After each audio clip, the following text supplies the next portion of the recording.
Exortação, hoje é dia de exortar, chegou o dia que você mais gosta, porque não é o dia que você vai receber a bronca, é o dia que você vai dar a bronca. Peraí. Exortar é dar bronca?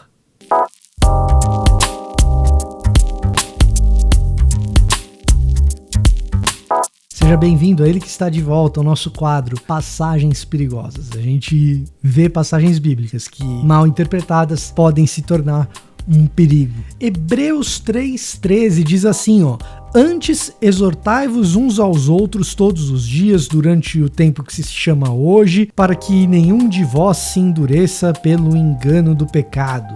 Já deve ter ouvido isso, né? Mas tem outras tantas passagens sobre exortação no Novo Testamento, né? Não é só Hebreus 3, você tem 1 Tessalonicenses 5, você tem Romanos 12. E aí, como é que a gente lida com essa tal dessa exortação? Vou falar disso, mas antes. Olá, eu sou o Victor Fontana, esse aqui é o meu canal. Ele pode ser um pouco seu também, para isso basta que você se inscreva nesse canal, ative as notificações, deixe o seu like, deixe o seu comentário, tudo isso é muito útil para você mesmo, que vai ter uma timeline do YouTube com recomendações de Bíblia, de teologia. Vai ficar mais saudável do que ver só memes de maromba. É meme de maromba que tá nos... Bota nos comentários o que tem aparecido no teu YouTube aí. É Felipe Neto, é memes da maromba, games, o que tá aparecendo, cortes de podcast, muito provavelmente vai aparecer muito corte de podcast, diz aí, né? Mas então, você se inscreve, você deixa o seu like, você comenta, você ativa as notificações, você vai ver mais Bíblia e mais teologia na sua timeline com absoluta certeza. E a você que nos acompanha há mais tempo, eu faço o convite, se você confia no trabalho que a gente faz por aqui, torne-se um membro e ajude a gente a chegar ainda mais longe. Membros fazem com que esse canal tenha mais qualidade, como por exemplo qualidade de áudio com esse microfone novo aqui. Graças aos membros a gente tem, você pode participar disso junto comigo, se tornando um membro do canal. Já faz um tempo que eu não gravo vídeos assim, mas a gente tem uma seção aqui dentro do canal que eu chamo de passagens perigosas. São passagens bíblicas que a gente ouve com muita frequência, e com muita frequência a gente comete equívocos quanto a elas, e com muita frequência esses equívocos eles são danosos na experiência da igreja. É o caso da exortação, tá? É o caso da exortação. Passagens como essa de Hebreus 3,13, frequentemente a gente associa exortação a essa bronca, pegar no pé, a puxar a orelha, a disciplina, colocar no banco. Ah, tem que exortar, mas tem que ser em amor. Não é mais. Se é exortação, é em amor. Por quê? Porque eu vou te explicar o que é exortação. Essa não precisaria do grego se a gente acreditasse no tradutor e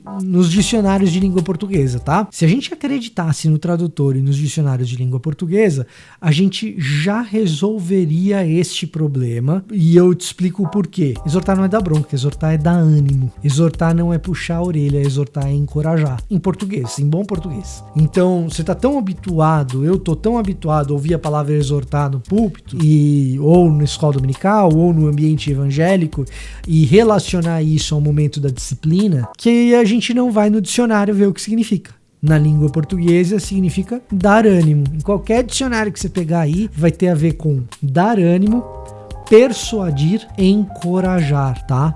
Vai ser sempre isso em português. E exatamente por isso, porque exortar é sinônimo de encorajar, é que esse mesmo trecho, se a gente lê, por exemplo, na NVI, você vai ler um negócio um pouquinho diferente. Você vai ler, pelo contrário, encorajem-se uns aos outros. Então você pega Hebreus 3:13, você vai ter nas versões da Almeida, em geral, exortem-se uns aos outros, exortai-vos uns aos outros todos os dias. Hebreus 3:13. Na NVI, você vai ter, pelo contrário, encorajem-se uns aos outros todos os dias. Deem ânimo uns aos outros. Porque a NVI optou por não usar a palavra exortação para traduzir o quê? Para traduzir o verbo parakaleo. Parakaleo em grego é simplesmente pedir. O verbo parakaleo, que é usado para exortação, para exortar, é o verbo rogar ou pedir, tá? Mas é também dar ânimo, e eu vou explicar o porquê num instante. Veja, eu vou adentrar o grego agora, mas lendo duas traduções em língua portuguesa e tendo um dicionário do lado, você já resolveria a situação. Você já saberia que quando o texto bíblico fala sobre exortação, não é essa coisa pesada que muita religião legalista coloca sobre as pessoas.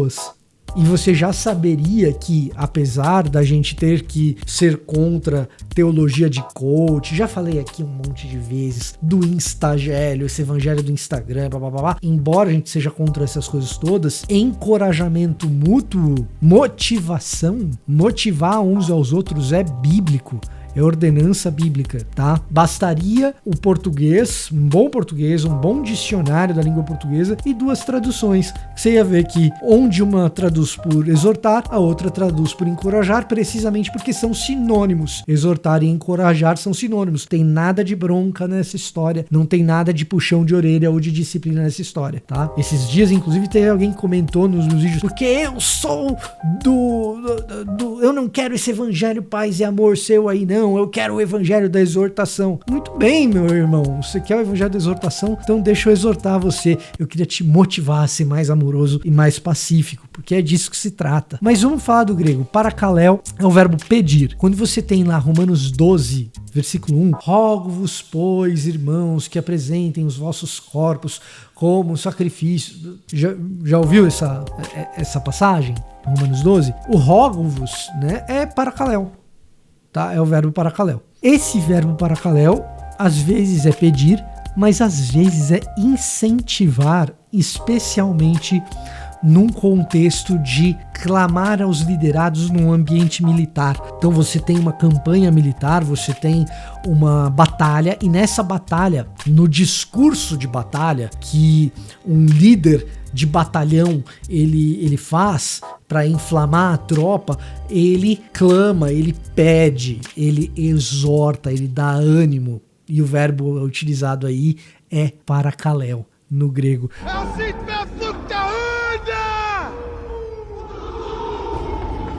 Você tem evidências disso em Xenofonte, você tem evidências disso em 1ª e 2ª Macabeus, na Septuaginta, o verbo parakaleo sendo utilizado nesse contexto militar, no sentido de dar ânimo a uma tropa. E daí vem essa exortação de incentivo, tá? De colocar o povo para cima, colocar o pessoal para cima deles, é um motivacional.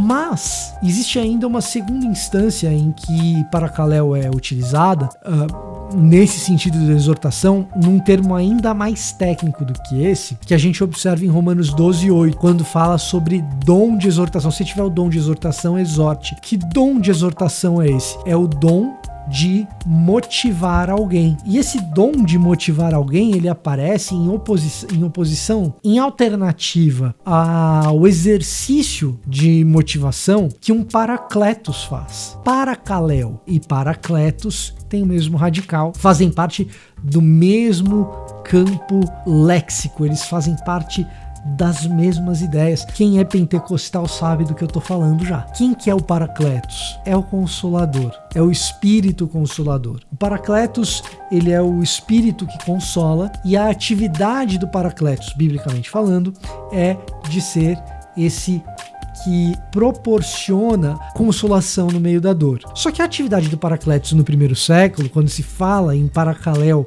no primeiro século, com frequência a gente está se referindo na cultura grega a um dos exercícios de filósofos. Alguns filósofos no primeiro século têm precisamente um ofício, assim como Romanos 12:8 parece ser uma passagem a respeito de ofício. Quem tem o ofício da exortação e esse dom exerça, quem tem o ofício da exortação no ambiente grego, que é o filósofo, o faça, com uma diferença. Na filosofia grega, o exercício da motivação e da exortação é de fazer a pessoa engolir o choro. Engole esse choro porque pega mal. Pega mal você ficar chorando pelos cantos. E no ambiente cristão, o exercício do Paracletos é limpar as lágrimas. A lamentação no contexto cristão, no contexto do Novo Testamento, a lamentação tem o seu lugar. No contexto bíblico tem até um livro, que é o livro de Lamentações, então a lamentação tem o seu espaço. E, portanto, o exercício de motivação inclui também limpar as lágrimas do outro. Então a exortação, no contexto do Novo Testamento, é motivar, incentivar, dar ânimo.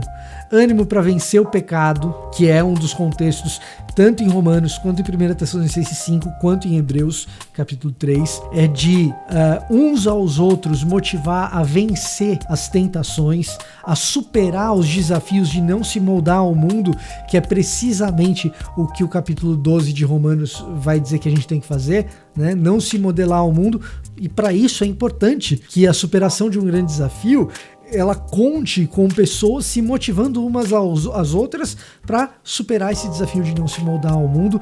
Portanto, o exercício da igreja, ele é de fundamental dependência dessa prática, essa prática de mutuamente a gente se motivar a ir para frente, a caminhar adiante, é a motivação.